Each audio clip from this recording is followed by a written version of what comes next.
El aire en el compás dorado estaba espeso con el aroma del dinero y la ambición, una fragancia de cuero añejado, perfume caro y vieiras a la plancha. Para Carmen Morales, de 22 años, principalmente olía a agotamiento. Cada tintineo de la cubertería sobre la porcelana era un tic del reloj que contaba hacia el final de su doble turno. Entonces él se sentó en su sección. Alejandro Mendoza, un hombre cuyo rostro aparecía en todas las revistas empresariales, un titán de la tecnología cuyo patrimonio neto podría resolver el hambre mundial. Mientras rellenaba su agua, él deslizó una cartera de cuero gastada a través de la mesa de caoba hacia sus inversores, revelando el esquema que lo inició todo. Y en ese momento el mundo de Carmen se detuvo, porque en la esquina inferior derecha, en una cursiva familiar y elegante, había una firma que no había visto en 10 años. La firma de un fantasma. El Compás Dorado no era solo un restaurante, era un teatro. Cada noche, los jugadores más poderosos de la ciudad representaban su ritual de dominación y celebración en su escenario débilmente iluminado. Carmen Morales era parte del equipo invisible, un fantasma en un uniforme negro impecable, entrenada para estar presente pero no vista, para anticipar una necesidad antes de que fuera expresada. Sus movimientos eran económicos, perfeccionados por 2 años de equilibrar bandejas pesadas con jamón ibérico y platos de risotto de trufa meticulosamente arreglado. Esta noche, su sección fue honrada por Alejandro Mendoza. Él no era simplemente rico, era una fuerza de la naturaleza, un hombre que había revolucionado por sí solo el sector energético con su empresa Mendoza Industrias y su tecnología propietaria Núcleo Mendoza. Tenía el tipo de arrogancia casual que venía de nunca haber escuchado un no y que significara algo. Su voz cortó a través del murmullo educado del restaurante, afilada y decisiva, mientras ordenaba para toda la mesa de 3 inversores psicofantes. Empezaremos con las ostras Rockefeller, y traigan una botella del Marqués de Riscal del 2005, el auténtico. No el de reserva secundario, había ordenado sin mirar a Carmen, sino a un punto en algún lugar sobre su hombro. Carmen simplemente asintió, su rostro una máscara de neutralidad profesional. Por supuesto, señor. Por dentro, un cóctel familiar de resentimiento y fatiga se agitaba. Debería estar diseñando procesos cuánticos ahora, no sirviéndolos. 2 años atrás, había sido una estudiante destacada en la Universidad Complutense con una beca completa. Su futuro era una trayectoria ascendente brillante. Entonces llegó la llamada telefónica. Su madre, Elena, había colapsado. Un trastorno neurológico degenerativo raro. La beca cubría la matrícula, no la montaña de facturas médicas y el costo del cuidado las 24 horas. Así que Carmen había abandonado, cambiando un mundo de física teórica por la realidad tangible de pagos de alquiler y costos de prescripciones. Se mudó de regreso a casa, tomó el trabajo mejor pagado que pudo encontrar sin un título y vio sus sueños retroceder en el espejo retrovisor. Su vida ahora era un bucle, la quietud antes del amanecer en su pequeño apartamento, revisando a su madre durmiendo, el largo viaje en autobús al restaurante, la danza agotadora del servicio, el viaje nocturno tarde a casa y las horas silenciosas estudiando los viejos libros de texto de su padre, tratando de evitar que el fuego en su mente se apagara.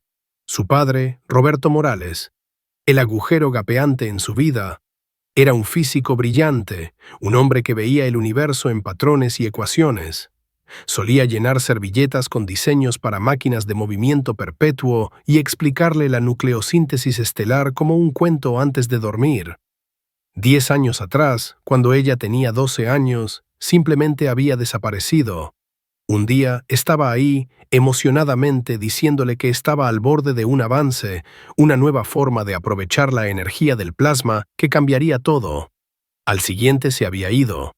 La policía encontró su coche abandonado cerca de los acantilados junto al viejo faro. Se encontró una nota, pero era vaga, hablando de fracaso y presión. Lo declararon suicidio, cuerpo nunca recuperado. La pérdida había destrozado a su familia. Rompió el espíritu de su madre mucho antes de que la enfermedad rompiera su cuerpo. Dejó a Carmen con una sensación conocedora de error, un rechazo profundamente asentado a creer la historia oficial. Su padre era un luchador, un hombre cuyo optimismo era tan ilimitado como el cosmos que estudiaba. No se habría rendido así. Mesera, la voz de Mendoza la devolvió al presente. Gesticuló impacientemente hacia su vaso de agua vacío. «Mis disculpas, señor». Carmen se movió hacia adelante con la jarra, sus manos firmes, a pesar del temblor de irritación dentro de ella. Mientras se inclinaba para servir, Mendoza, en un momento de orgullo teatral, abrió la cartera de cuero gastada que había traído consigo. «Caballeros», anunció a sus invitados, su voz resonando con autosatisfacción. «Antes de hablar del futuro, déjenme mostrarles el pasado. La génesis misma de Mendoza Industrias, el bosquejo en servilleta, por así decirlo». Deslizó una sola página laminada de la cartera. No era una servilleta, sino una hoja de papel de borrador amarillenta con la edad, cubierta de ecuaciones complejas y un esquema bellamente intrincado. Representaba una cámara toroidal entrelazada con líneas de campo magnético e inyectores de partículas. Era un dispositivo de energía de fusión, elegante y revolucionario. El aliento de Carmen se atascó en su garganta. Era inquietantemente familiar, como una melodía de un sueño medio olvidado. Había visto dibujos como este toda su infancia esparcidos por el escritorio de su padre. Mendoza golpeó un dedo en la página. Hace 20 años, un destello de inspiración que se convirtió en una realidad de 1 billón de euros. El diseño original para el núcleo Mendoza. Sus invitados murmuraron con asombro, pero Carmen no los estaba mirando, sus ojos estaban fijos en la esquina inferior derecha de la página. Ahí, al lado de una fecha de hace 2 décadas, había una firma. Un guión fluido y confiado, la R un gran adorno en bucle, la M un trazo descendente afilado y decisivo. El tiempo se ralentizó. El estrépito del restaurante se desvaneció en un rugido distante. El peso de la jarra de agua en su mano se volvió inmenso. Era una firma que había trazado con su dedo 1000 veces en tarjetas de cumpleaños, en permisos, en las páginas de título de sus libros favoritos. Era la firma del hombre que le enseñó los nombres de las constelaciones. Roberto Morales. El mundo se inclinó sobre su eje. Cada duda, cada sospecha que había albergado durante una década se fusionó en un solo punto cegador de certeza. Una furia fría, afilada y pura cortó a través de su agotamiento. Su voz, cuando salió, no fue el susurro diferencial de una mesera. Era tranquila, clara y llevaba el peso de 10 años de duelo. «Señor», dijo, sus ojos clavados en los suyos, «esa es la firma de mi papá». Alejandro Mendoza se congeló. Por una fracción de segundo, su rostro fue un lienzo de emoción cruda y desguardada. No era solo sorpresa. Era el shock primitivo de un fantasma saliendo de una tumba. El terror de ciervo ante los faros de un hombre cuya realidad cuidadosamente construida se estaba agrietando bajo sus pies. La máscara arrogante y condescendiente que usaba para el mundo se disolvió, revelando algo feo y asustado debajo. El vaso de cristal a medio camino hacia sus labios se resbaló de su agarre. Pareció colgar en el aire por una eternidad antes de golpear el borde de la mesa de caoba. El sonido no fue un tintineo quebrado, sino una explosión afilada y violenta. Fragmentos de vidrio se dispersaron por la madera pulida y el mantel blanco prístino. El agua se derramó alrededor de la base del tallo roto, filtrándose en la esquina del esquema precioso. ¿Qué acabas de decir?». Mendoza tartamudeó, su voz un susurro ronco. Sus ojos, amplios y pánico, saltaron de Carmen a la firma en la página, luego de vuelta. Los 3 inversores miraron, desconcertados, sus tenedores flotando en el aire. La violencia súbita del vaso caído había destrozado la atmósfera plácida del restaurante. Las cabezas se estaban volteando en las mesas cercanas. El señor Dubois, el gerente del restaurante impecablemente vestido y perpetuamente ansioso, ya se dirigía hacia ellos, su rostro una máscara de preocupación educada. Carmen no se inmutó. La certeza fría que había echado raíces en su pecho la mantenía firme. Señaló con un dedo tembloroso pero determinado hacia la página. Esa firma. Morales. Ese es Roberto Morales. Era mi padre. El shock de Mendoza estaba siendo rápidamente reemplazado por una furia frenética de animal acorralado. Arrebató el esquema del charco de agua que se extendía, secándolo frenéticamente con una servilleta de lino. «Eso es absurdo», rugió, su voz recuperando su fuerza, pero ahora bordeada de una ira defensiva quebradiza. «Seguridad, saquen a esta chica delirante de aquí». «No estoy delirando», dijo Carmen, su voz elevándose para igualar la suya, cortando a través de los murmullos de los otros clientes. «Conozco su firma. Conozco su trabajo, esas son sus ecuaciones. Él llamaba a su diseño Proyecto Quimera. Me habló de ello». El nombre golpeó a Mendoza como un golpe físico. Su rostro se puso pálido, un blanco enfermizo calcáreo bajo su bronceado caro. Proyecto Quimera.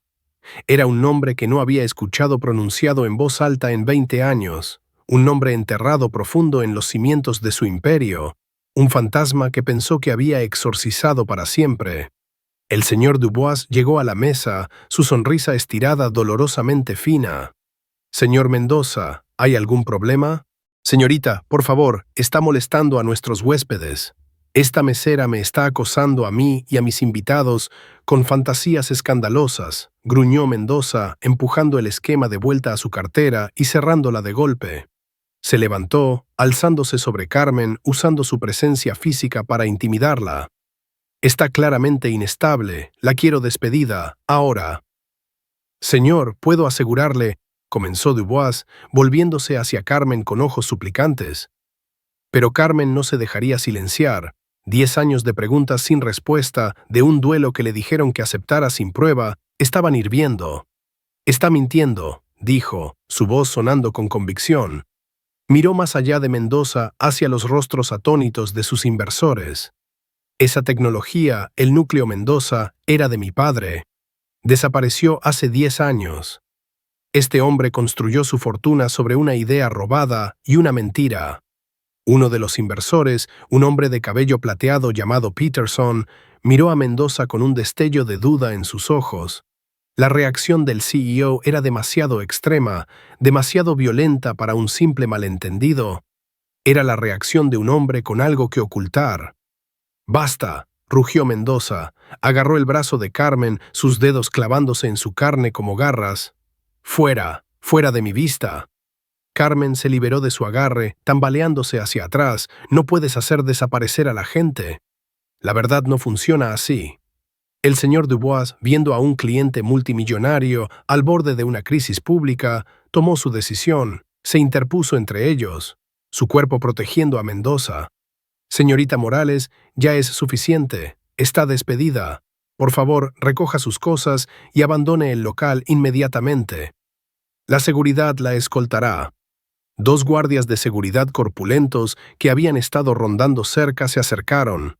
No la tocaron, pero su presencia era una pared sólida. La lucha se desvaneció de Carmen, reemplazada por una sensación profunda y escalofriante de injusticia. Había dicho la verdad, una verdad que había estado hirviendo dentro de ella durante una década, y en respuesta el mundo había cerrado filas para proteger al hombre poderoso y la había expulsado. Miró a Alejandro Mendoza una última vez. El miedo había desaparecido de su rostro, reemplazado por una máscara fría y reptiliana de furia controlada. Sus ojos contenían una promesa silenciosa y brutal. «Esto no ha terminado. Te destruiré por esto». Mientras los guardias la caminaban hacia la salida del personal, un camino de silencio abriéndose ante ellos, podía escuchar la voz de Mendoza, artificialmente suave ahora, tratando de salvar la velada. «Mis más profundas disculpas, caballeros». Una empleada descontenta, completamente loca. Ahora, sobre esas proyecciones de expansión, la pesada puerta de la cocina se cerró detrás de ella, cortando el sonido. Carmen se quedó en el caos lleno de vapor y estrépito de la cocina, su delantal sintiéndose como un disfraz que ya no tenía derecho a usar. Había sido despedida. No tenía trabajo.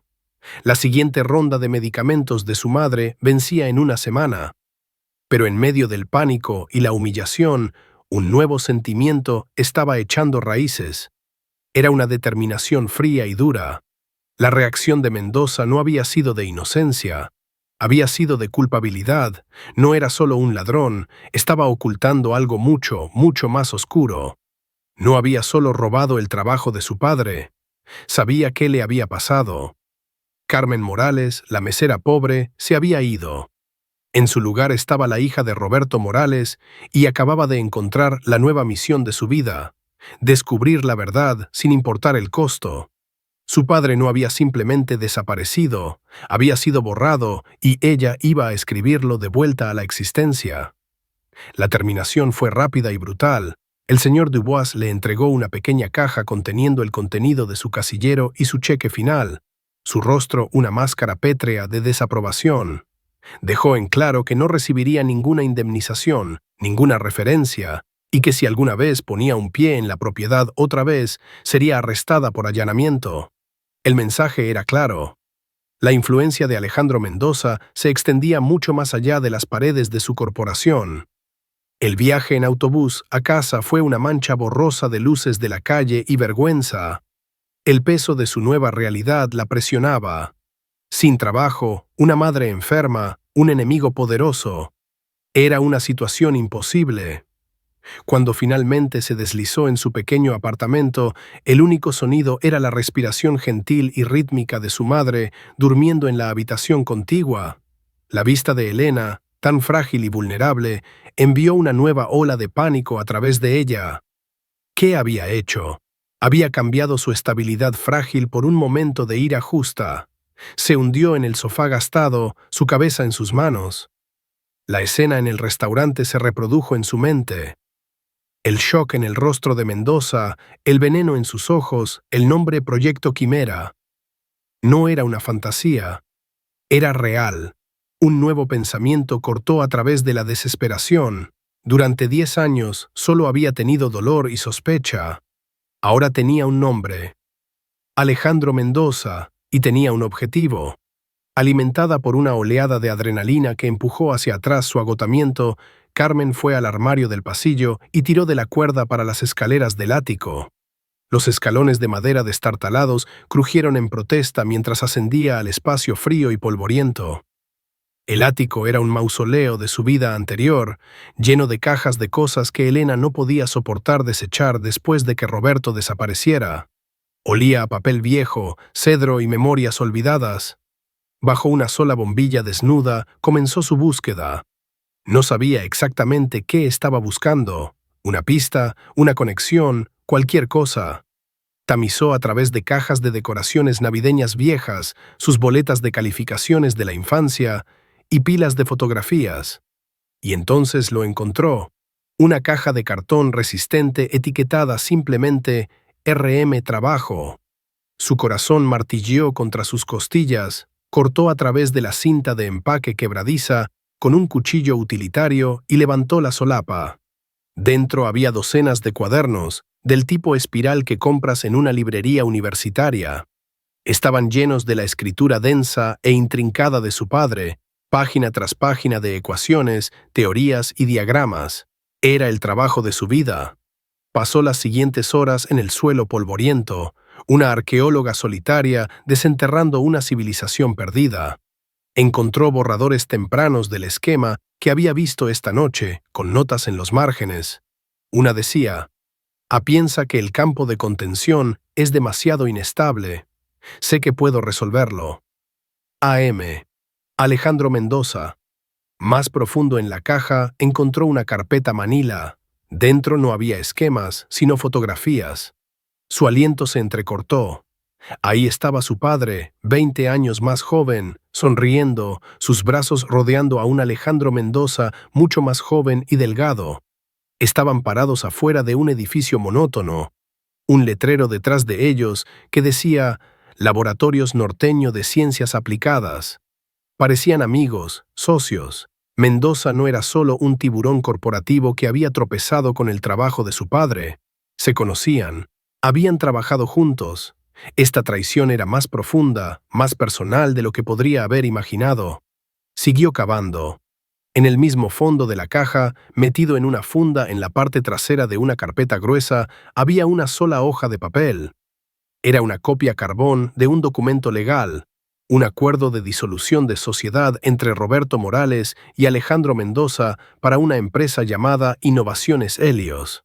Estaba fechado solo 3 semanas antes de que su padre desapareciera.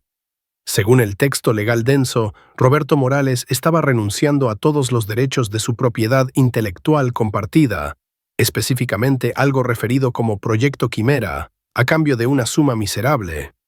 El documento establecía que la disolución se debía al comportamiento cada vez más errático del señor Morales y falta profesional.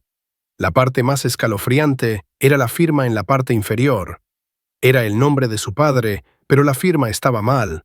Era una falsificación cruda y torpe. La elegante R en bucle estaba apretada. La M afilada era vacilante y temblorosa. No se parecía en nada a la firma confiada en el esquema que Mendoza había mostrado, y nada como los miles de ejemplos que tenía en los cuadernos alrededor de ella. Esto era todo. La pistola humeante. Mendoza no había solo robado la idea. Había fabricado un documento legal para cubrir sus huellas. Había diseñado un golpe de Estado, pintando a su padre como inestable para desacreditarlo y tomar control de su trabajo de vida. Un pavor frío la invadió. La historia del suicidio de su padre de repente parecía mucho más siniestra. Un hombre a punto de ser robado de todo su legado, su reputación destruida por su socio. ¿Caería en desesperación y caminaría hacia el mar?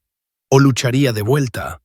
¿Y qué haría un hombre despiadado como Alejandro Mendoza a alguien que se interpusiera en el camino de una idea de 1 billón de euros?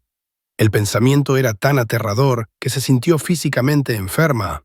No había solo borrado el nombre de su padre de una patente, había borrado a su padre.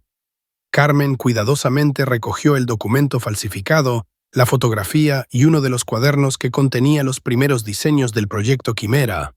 El polvo del ático ya no se sentía como el polvo de los muertos, se sentía como pólvora. Había sido víctima durante 10 años, a la deriva en un mar de dolor. Ahora tenía evidencia. Tenía una dirección y tenía un enemigo. Descendiendo del ático mientras la primera luz gris del amanecer se filtraba por la ventana de la sala, Carmen sintió un cambio profundo dentro de sí misma. El miedo todavía estaba ahí, un nudo frío en su estómago, pero estaba eclipsado por una determinación feroz y ardiente. Ya no estaba solo luchando por la memoria de su padre, estaba luchando por su vida. Tenía que probar que no firmó ese papel, que no se suicidó. Tenía que averiguar qué realmente pasó hace 10 años. Y sabía que no podía hacerlo sola. Carmen sabía que su próximo paso no podía ser la policía. Un documento falsificado de hace 10 años y la palabra de una mesera despedida contra un multimillonario querido. La despedirían antes de que terminara su historia. Necesitaba a alguien que ya supiera cómo luchar contra gigantes, alguien que no tuviera miedo de Alejandro Mendoza. Pasó el día en la biblioteca pública usando sus computadoras para investigar el pasado de Mendoza. Buscó artículos, demandas y cualquier indicio de controversia conectado a él o a Mendoza Industrias. Para un hombre de su estatura, su registro público era sospechosamente limpio.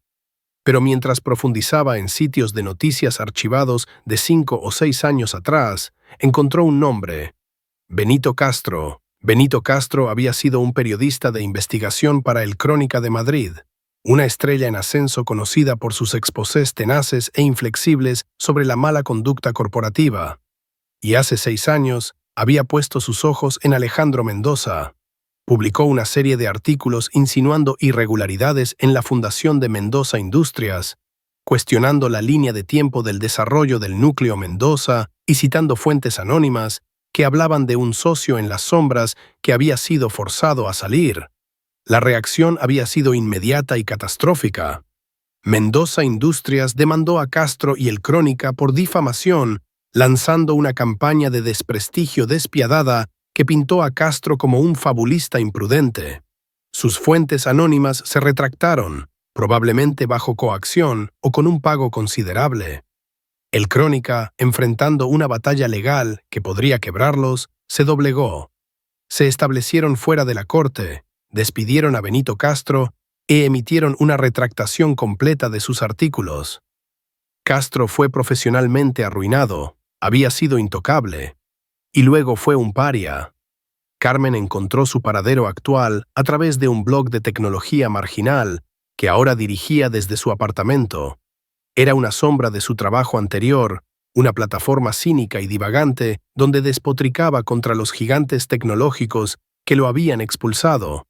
Era un león herido, aún rugiendo, pero desde los confines de una jaula. Era perfecto. Encontró su dirección en una parte industrial arenosa de la ciudad. Su edificio de apartamentos era de escalones con pintura descascarillada y el olor persistente de concreto húmedo. Tocó la puerta del apartamento 4B, su corazón martilleando. El hombre que respondió no era lo que esperaba. Era más joven de lo que su foto sugería, tal vez a finales de los 30, con ojos cansados que tenían una chispa de inteligencia fatigada. Su cabello estaba despeinado. Necesitaba afeitarse y su camiseta estaba manchada con lo que parecía café. «Sí», preguntó, su voz ronca. «¿Es usted Benito Castro?» Se apoyó contra el marco de la puerta, su expresión una mezcla de sospecha y aburrimiento. «Depende de quién pregunte. Si estás vendiendo algo, no estoy comprando. Si estás entregando papeles, solo déjalos en la alfombra». «Mi nombre es Carmen Morales», dijo, sosteniendo su bolsa más fuerte. Leí sus artículos sobre Alejandro Mendoza. Sus ojos se estrecharon. El aburrimiento desapareció, reemplazado por un destello de algo afilado y doloroso. Historia antigua. Estaba equivocado. El periódico lo dijo, todo el mundo lo dijo. «Ahora, si me disculpas». Comenzó a cerrar la puerta. «Espere». Carmen puso su mano afuera, deteniendo la puerta. No estaba equivocado. Tenía razón, solo no tenía la prueba. Pausó, estudiando su rostro. Vio no a una fanática o a una chiflada, sino a una joven mujer con una seriedad desesperada en sus ojos. Suspiró, un sonido de cansancio profundo, y abrió la puerta más amplia. «Tienes 5 minutos. Luego te echo». Su apartamento era un desorden caótico de libros, periódicos apilados y pizarras blancas cubiertas de diagramas y notas garabateadas. Todo conectado con una red de hilo rojo. Era la guarida de un hombre obsesionado. En el centro de todo había un tablero masivo dedicado a Mendoza Industrias. «¿Aún lo está investigando?», dijo Carmen, una declaración, no una pregunta. «Llamémoslo un hobby», murmuró Benito, quitando una pila de revistas de una silla, «como construir barcos en una botella. Inútil, pero pasa el tiempo». «Entonces, ¿cuál es tu historia? La nueva fábrica de Mendoza contaminó tu agua potable, su coche autónomo atropelló a tu gato». Carmen ignoró su cinismo.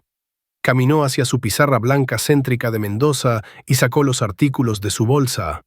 Primero, clavó la fotografía de su padre y un joven Alejandro Mendoza. Los ojos de Benito se ampliaron ligeramente. «¿Quién es el otro tipo?» «Mi padre, Roberto Morales», dijo Carmen. Luego clavó el acuerdo de disolución de sociedad falsificado junto a la foto. «Y este es el documento que Mendoza usó para robar su trabajo. Mire la firma».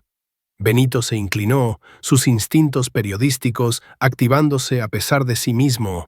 Miró la firma cruda, luego miró a Carmen, y anoche, continuó Carmen, su voz firme, Alejandro Mendoza estaba en el restaurante donde trabajo. Estaba mostrando el esquema original para el núcleo Mendoza, tenía la firma real de mi padre en él. Lo confronté, me despidió. Benito estuvo en silencio por un largo momento. Caminó alrededor del pequeño apartamento, frotándose la nuca. Recogió la foto, estudiando los rostros de los dos jóvenes tan llenos de esperanza y ambición. Miró el documento falsificado, su ojo entrenado viendo las señales de una falsificación, la presión inconsistente, la vacilación en los trazos. Miró a la joven mujer parada en su sala, quien acababa de arriesgar todo para confrontar a un titán. «Proyecto Quimera», dijo suavemente, mirando su propia pizarra donde había garabateado el nombre con un signo de interrogación al lado, un dato de una de las fuentes que luego se retractó. «El nombre de mi padre para ello», susurró Carmen. Benito finalmente la miró. Y por primera vez, el cinismo en sus ojos se había ido, reemplazado por el fantasma del reportero cruzado que solía ser. El fuego no estaba apagado, solo había estado guardado, esperando combustible. «Niña», dijo, su voz áspera con emoción, «¿tienes idea de lo que has encontrado? Esto no es solo sobre crédito robado. Un hombre como Mendoza no construye un imperio de 1 billón de euros y deja cabos sueltos. Si tu padre no firmó ese papel y luego convenientemente desaparece...». «Lo sé», dijo Carmen, su voz temblando ligeramente. «Creo que está vivo. Creo que Mendoza lo escondió en algún lugar. No creo que esté muerto». Benito la miró fijamente, luego a su tablero, a la red de mentiras y poder que había estado tratando de desenredar durante 6 años. Había estado perdiendo la clave, el elemento humano, la víctima, la prueba, y ahora estaba parada en su apartamento. Esto ya no era solo una historia, era una oportunidad de redención, la suya propia, y la de Roberto Morales. «Está bien, Carmen Morales», dijo, una sonrisa lenta y peligrosa extendiéndose por su rostro. «Tienes mi atención. Vamos a casar». La alianza entre Carmen y Benito fue forjada en el crisol del propósito compartido. El apartamento de Benito se convirtió en su sala de guerra. Su energía caótica, una vez sin rumbo, ahora tenía un enfoque láser. Resucitó viejos contactos, desempolvó técnicas de entrevista y repasó la evidencia que Carmen había traído con un hambre que no había sentido en años. Carmen, a su vez, proporcionó el contexto crucial, repasando los cuadernos de su padre, descifrando su taquigrafía científica y pintando una imagen del hombre brillante y confiado que Alejandro Mendoza había traicionado. Su primera pista fue Laboratorios Norteño de Ciencias Aplicadas, la empresa en la fotografía. Algunas llamadas revelaron que había sido una pequeña incubadora tecnológica que quebró hace más de 15 años. La mayoría de sus registros se perdieron, pero la persistencia de Benito valió la pena. Rastreó un nombre de un directorio de personal viejo, Walter Sánchez, un técnico de laboratorio senior que había trabajado tanto con Morales como con Mendoza. Encontrarlo no fue fácil. Walter Sánchez había desaparecido del radar. No había presencia en redes sociales, ninguna dirección actual. Benito finalmente lo encontró a través de una lista de membresía para un club de entusiastas de radios vintage. Estaba viviendo en una comunidad de jubilados tranquila a 3 horas de la ciudad. Cuando llegaron a su bungalow pequeño e inmaculadamente mantenido, Walter era un hombre nervioso como un pájaro a finales de los 70, con ojos azules aguados. Era reacio a siquiera dejarlos entrar. Pero en el momento en que Carmen se presentó como la hija de Roberto Morales, su compostura se desmoronó. Los hizo entrar, sus manos temblando. Sabía que este día llegaría, susurró, retorciéndose las manos. Siempre supe que vendría. Sentado en su sala llena de sol, rodeado de radios viejos de radio aficionado, Walter Sánchez descargó su conciencia de un peso de 20 años. «Roberto. Era un genio», comenzó Walter, su voz espesa con emoción. «El resto de nosotros éramos solo químicos e ingenieros. Él era un poeta de la física. Alejandro, por otro lado, era el vendedor. Era encantador, ambicioso y completamente despiadado. Vio el genio en Roberto, pero lo vio como un producto, un recurso para ser explotado. Les contó sobre el proyecto Quimera. Confirmó que era la creación de Roberto de principio a fin. La contribución de Mendoza fue asegurar financiamiento y manejar el lado comercial. Mientras Roberto se acercaba más a un prototipo funcional estable, Mendoza se volvió más posesivo y secreto.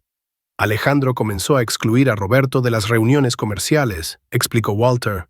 Les decía a los inversores que era su trabajo, que Roberto era solo un investigador brillante, pero inestable que necesitaba manejo. Estaba preparando el terreno para la traición. El día que pasó estaba grabado en la memoria de Walter. Mendoza convocó una reunión de emergencia con el pequeño personal. Sostuvo un documento firmado, el mismo que Carmen había encontrado, y anunció que Roberto Morales estaba dejando la empresa debido a un colapso nervioso. «Era una mentira», dijo Walter, su voz quebrándose. «Roberto estaba estresado, sí, pero estaba al borde de un avance. No estaba inestable. Estaba emocionado.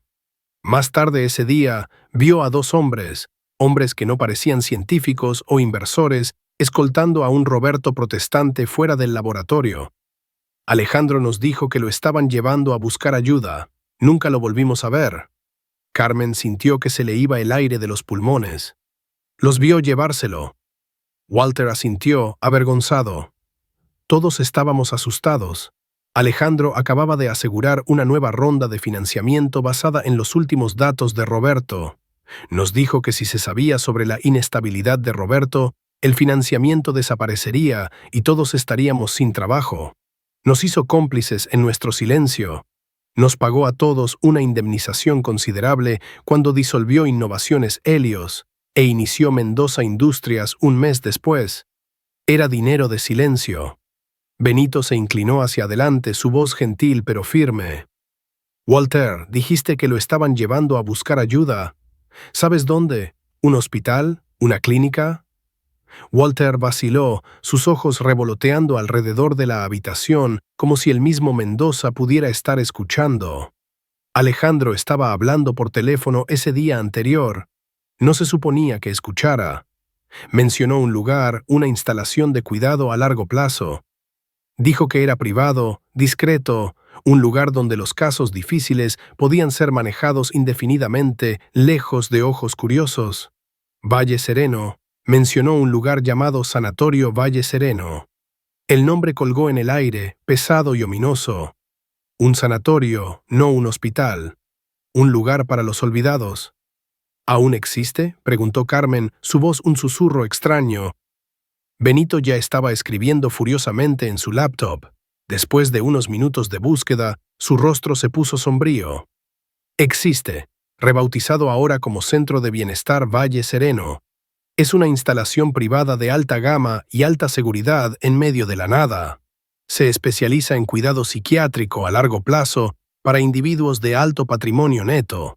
La junta directiva es anónima, manejada a través de una serie de empresas fantasma, pero apostaría mis ahorros de vida a que Alejandro Mendoza está tirando de los hilos. Carmen se levantó, una tormenta de emociones rugiendo dentro de ella. Dolor, furia y un parpadeo aterrador y frágil de esperanza. Su padre no estaba muerto. Era un prisionero. Durante 10 años había estado encerrado, silenciado, mientras su captor construía un imperio sobre sus sueños robados. «Tenemos que sacarlo», dijo, su voz temblando con una determinación nuevamente forjada de hierro. Walter la miró, sus ojos aguados llenos de una admiración triste. «Ten cuidado, hija, Alejandro Mendoza no es el mismo joven ambicioso que conocí. Es un monstruo ahora y ha pasado 20 años protegiendo su gran mentira. Hará cualquier cosa para mantenerla enterrada». La revelación de que su padre probablemente estaba vivo, un prisionero en una jaula dorada, cambió toda la dinámica de su investigación. Ya no era una búsqueda de justicia, era una misión de rescate. Las apuestas habían sido elevadas de reputación a vida y libertad. Benito Castro usó sus habilidades de investigación para profundizar en el Centro de Bienestar Valle Sereno. Lo que encontró era una fortaleza. Estaba ubicado en un valle boscoso remoto, rodeado de seguridad de última generación. Placas de presión, cámaras infrarrojas y una fuerza de seguridad privada con entrenamiento de grado militar. Entrar por la puerta principal era imposible sin una orden judicial, que no podían obtener sin prueba concreta de que Roberto estaba adentro. Y no podían obtener esa prueba sin entrar. Era un perfecto catch-22 diseñado por un hombre que no dejaba nada al azar. Mientras planeaban en el apartamento de Benito, la presión de Mendoza comenzó a aumentar. Comenzó sutilmente. La solicitud de desempleo de Carmen fue inexplicablemente denegada debido a un error administrativo. Luego el blog de Benito fue atacado con una serie de ciberataques sofisticados, colapsando repetidamente el sitio. Estaban siendo vigilados. La intimidación se intensificó una noche cuando Carmen regresó a casa. La cerradura de la puerta de su apartamento estaba forzada. La madera astillada por dentro. El lugar había sido registrado, no era un robo. Su pequeña televisión y las joyas de su madre estaban intactas.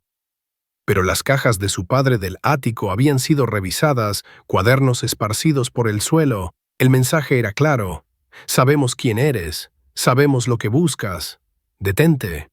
La madre de Carmen, Elena, estaba aterrorizada. Carmen, por favor, suplicó, su voz frágil. Sea lo que sea esto, no vale la pena. Mendoza es demasiado poderoso. No puedo perderte a ti también. Mirando el rostro asustado de su madre, Carmen sintió una punzada de culpa, pero fue rápidamente consumida por una rabia desafiante. Por esto tenemos que hacerlo, mamá, dijo, su voz baja y feroz. No solo están protegiendo una mentira más. Tienen miedo, nos estamos acercando. El allanamiento solidificó su determinación. Tenían que actuar y tenían que actuar rápido. Su única esperanza era Walter Sánchez.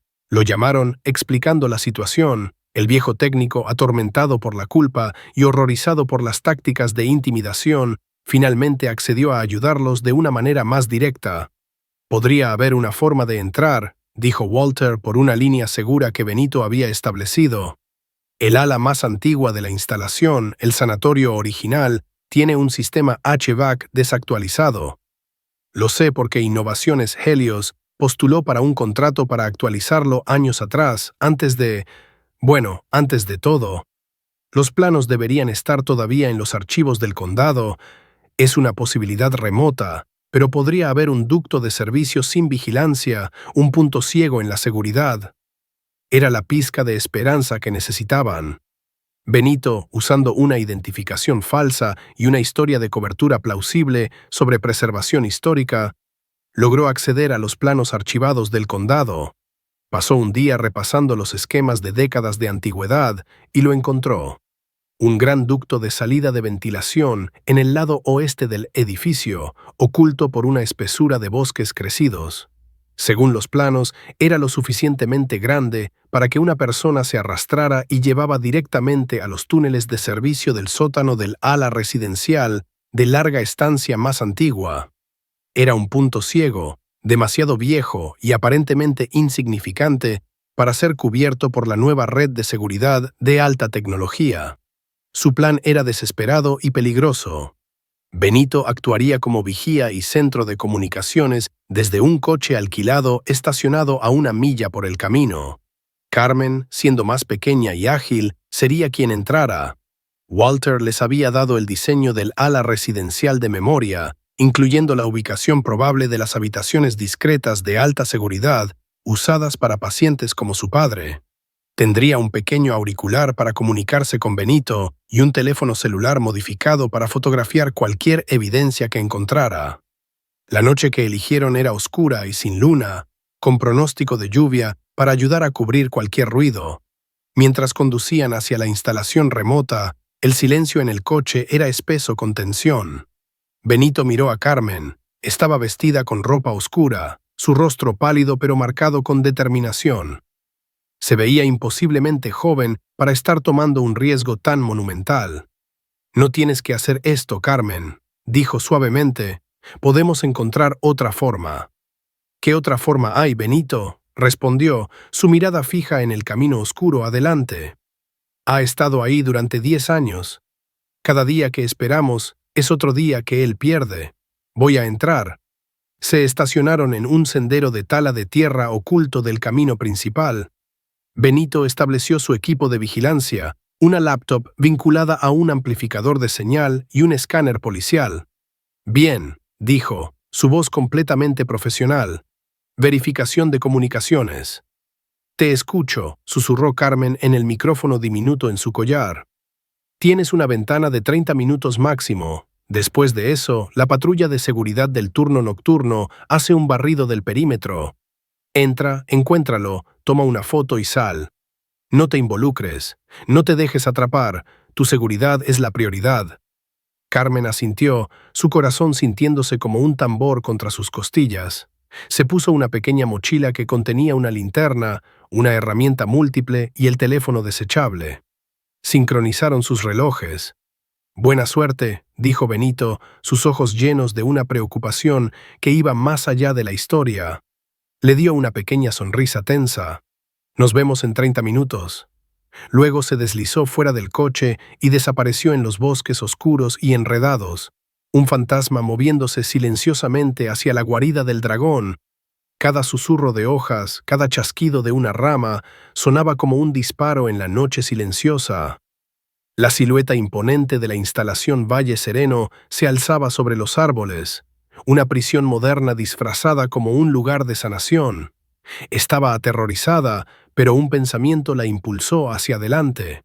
«Papá, ya vengo». El arrastre a través del ducto de ventilación fue claustrofóbico y aterrador. El metal frío y húmedo raspaba contra su ropa y la oscuridad era absoluta, rota solo por el rayo delgado de su linterna. Telarañas se rozaban contra su rostro y el aire estaba viciado con el aroma de decadencia y desinfectante. Se sentía como si estuviera arrastrándose hacia una tumba. Después de lo que parecía una eternidad, vio una rejilla adelante. Usando su herramienta múltiple, cuidadosamente desató los pernos oxidados y se bajó al sótano silencioso y cavernoso de Valle Sereno. Los túneles de servicio eran un laberinto de tuberías y conductos, débilmente iluminados por luces de emergencia enjauladas. Un zumbido bajo, el sonido del soporte vital del edificio, vibraba a través del piso de concreto.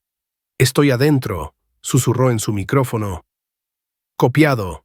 La voz de Benito crepitó en su oído. «Según los planos, necesitas encontrar la escalera de mantenimiento C. Te llevará al primer piso del ala oeste. Mantente callada. Tienen enfermeros en patrulla». Navegando por los stencils desvanecidos en las paredes, Carmen encontró la escalera. Ascendió cautelosamente, todos sus sentidos en alerta máxima. El aire se volvió más cálido, el olor a desinfectante más fuerte. Emergió en un pasillo que no se parecía en nada al sótano sucio. Aquí todo era estéril y extrañamente silencioso. Los pisos eran mármol pulido, las paredes eran un tono calmante de crema y la iluminación indirecta suave daba al corredor una calidad serena como de sueño. Era una hermosa prisión silenciosa. Las puertas de las habitaciones eran roble pesado sin nombres, solo números. Cada una tenía una pequeña ventana de vidrio reforzado y una ranura para bandejas de comida. «Estoy en el ala oeste», respiró. «Está silencioso, demasiado silencioso». «Ese es el pabellón de alta seguridad», dijo Benito. «Los pacientes aquí se mantienen aislados. Walter dijo que a menudo están fuertemente sedados. Comienza a revisar las habitaciones. Tienes 20 minutos restantes».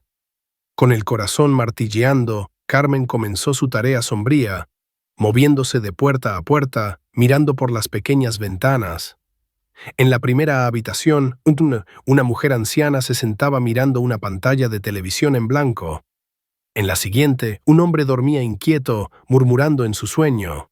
Cada habitación contenía a una persona perdida para el mundo, sus fortunas pagando para mantenerlos fuera de vista y fuera de mente. Entonces llegó a la habitación 113. Miró por el vidrio y su mundo se detuvo. La habitación era espartana, una cama, una mesa pequeña, una silla. Sentado en el borde de la cama, de espaldas a la puerta, había un hombre con cabello gris raleando. Estaba demacrado, sus hombros encorvados en una postura de derrota profunda. Estaba dibujando en un pequeño cuaderno con un lápiz, sus movimientos lentos y deliberados. Luego giró la cabeza ligeramente y Carmen vio su perfil en la luz tenue. El rostro estaba más viejo, más delgado, grabado con líneas de tristeza que nunca había conocido. Pero era él. La frente alta, la forma de su nariz, la curva gentil de su ceja.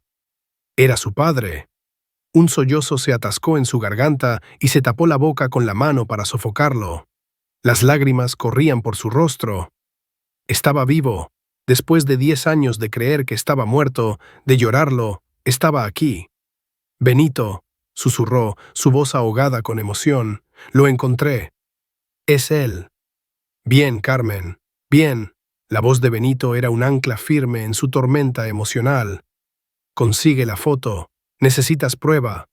Con manos temblorosas levantó el teléfono. Tenía que conseguir su rostro. Tocó ligeramente en el vidrio reforzado. «Papá». El sonido era apenas audible, pero en el silencio profundo del pasillo era suficiente. Roberto Morales se estremeció. Se volteó lentamente, sus ojos nublados y desenfocados, como si la estuviera mirando desde una gran distancia. Hubo un parpadeo de confusión, un fantasma de reconocimiento, pero estaba enterrado bajo una década de medicación y aislamiento. «Papá, soy yo», susurró, presionando su mano contra el vidrio frío. «Es Carmen». Su frente se frunció. El nombre pareció agitar algo profundo dentro de él. Dio un paso vacilante hacia la puerta, sus ojos tratando de atravesar la niebla de su conciencia. Fue en ese momento, mientras la miraba hacia ella, su rostro lleno de una mezcla desgarradora de confusión y añoranza, que consiguió la foto, una toma clara de su rostro, la prueba. De repente, un golpe pesado resonó desde el final del pasillo, una puerta de metal cerrándose de golpe. «Carmen, tienes que irte ahora». La voz de Benito era afilada en su oído. «Viene una patrulla». El pánico se apoderó de ella, no podía dejarlo, no otra vez. Pero sabía que si la atrapaban, ambos estarían perdidos para siempre. La prueba en su teléfono sería destruida, y ella sería silenciada como él. «Te amo, papá», susurró a través del vidrio.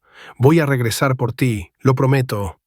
No sabía si entendió, pero mientras se daba vuelta para huir, vio su mano levantarse y presionar contra el vidrio, reflejando la suya. La adrenalina corrió a través de ella. Corrió de regreso por el camino que había venido, sus pasos resonando en el corredor silencioso. Se precipitó por las escaleras de mantenimiento, sus pulmones ardiendo, y se sumergió de regreso al laberinto oscuro del sótano. Encontró el ducto de ventilación, se alzó y se arrastró frenéticamente de regreso hacia el mundo exterior. Cuando finalmente se desplomó fuera del ducto de regreso a los bosques húmedos y fríos, estaba jadeando por aire cubierta de mugre y lágrimas. Corrió, tropezando por la maleza, hasta que vio la silueta bienvenida del coche alquilado de Benito. Abrió la puerta bruscamente y se colapsó en el asiento del pasajero, temblando incontrolablemente. «Lo tengo», jadeó, sosteniendo el teléfono como una reliquia sagrada. «Tengo la prueba». Benito no habló, solo puso una mano tranquilizadora en su hombro mientras sollozaba por el padre que había perdido, por el padre que había encontrado y por la lucha que estaba por venir. Habían violado la guarida del dragón. Ahora tenían que encontrar cómo matar al dragón. La fotografía lo cambió todo. Era granulada, tomada a través de vidrio grueso, pero era innegable. El hombre en la habitación 113 era Roberto Morales. Benito Castro sabía que esta imagen, combinada con el testimonio de Walter Sánchez y el documento falsificado, era suficiente. No solo tenía una historia, tenía una bomba que podría destrozar un imperio corporativo. Trabajó febrilmente durante las siguientes 48 horas, encerrándose en su apartamento con Carmen. Escribió el artículo de su vida, una obra maestra del periodismo de investigación que expuso todo el cuento sórdido. Detalló la asociación temprana, la traición, los documentos falsificados, el secuestro disfrazado como intervención médica y los 10 años de encarcelamiento ilegal. Incorporó la fotografía de Carmen, la declaración jurada de Walter, que finalmente había accedido a dar oficialmente, y un análisis lado a lado de la firma real de Roberto contra la falsificación. Nombró a Alejandro Mendoza no como ladrón, sino como secuestrador. No lo publicó en su blog marginal. Esto era demasiado grande. Llamó al único favor que le quedaba en el mundo. Un ex colega, editor senior en El País, uno de los pocos que le había creído privadamente hace 6 años. Envió el archivo encriptado con un mensaje simple: redención. La historia estalló un martes por la mañana. No solo causó revuelo, fue un tsunami global. ¿Dónde está Roberto Morales? Se convirtió en el tema tendencia número 1 mundial en una hora.